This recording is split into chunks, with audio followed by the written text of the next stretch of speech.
YouTube. Weather's not permitting today to cook outside. It's rainy, windy, so I'll just do a little video on my Oklahoma Joe Bandera and the mods that I've done to it.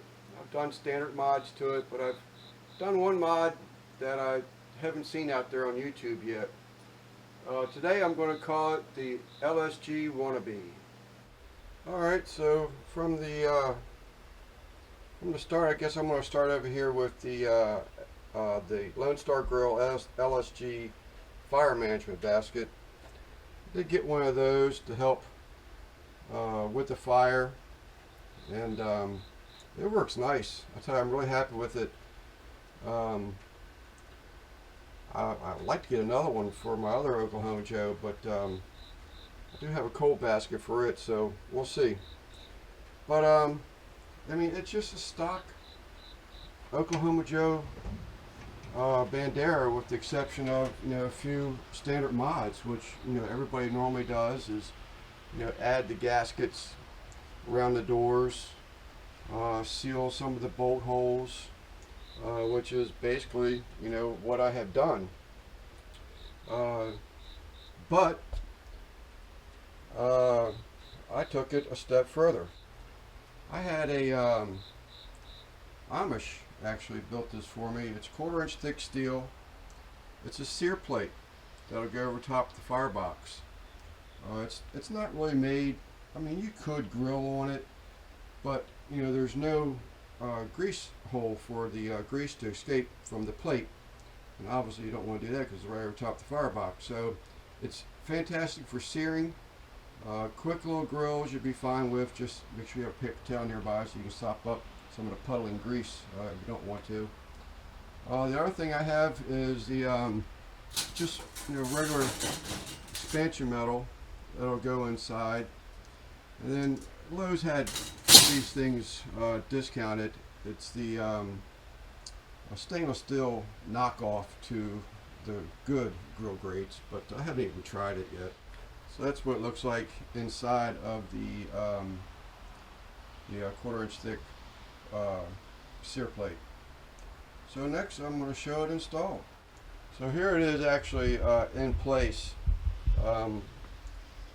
Where I did mess up though is that these rings on top for lifting it in and out with these hooks the Amish guy made me to remove it or lower it when it's hot.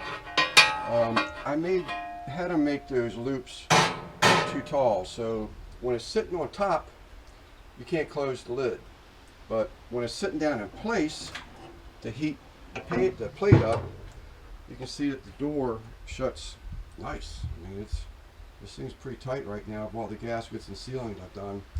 I really love that sear plate, man. It made a big difference in it. It's not LSG, Lone Star Grill, and I know that, but it's my LSG Wannabe, and I enjoy cooking with it. There's actually a couple of different reasons why I want that sear plate. Obviously, one, the most obvious, is because I can sear with it. The other reason is that I don't really I'm not a fan of how the roof, or not the roof, but the lid on the firebox is domed. So I'm thinking, you got all this heat that sort of kind of just circles around here, up here, and it's trapped before it actually goes into the, the smoking box side of it. So by putting that plate in there, I'm actually directing the heat into the smoke box and the smoke, obviously.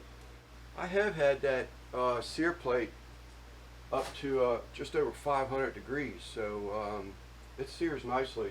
You actually got to sort of watch it. When I did try to cook some stuff on it, fry up some hamburgers, they got away from me pretty quick if you don't stay on top of it.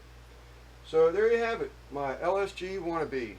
It's got the Lone Star fire management basket, got a 1/4 inch thick griddle plate that allows me to sear. Not really recommend it for cooking long cooks. And again, like I said, I feel like it really directs that smoke and heat into the smoke chamber. quicker and better. It holds great temperatures. I'm happy with it. All right, YouTube. Well, I thank you for tuning in. And as always, if you don't mind, please give me a thumbs up and subscribe, and all notifications would be great. But we're still struggling, but we're still trying. Thanks again. This is Lance from Southern Maryland, Sleeper Barbecue. Thank you.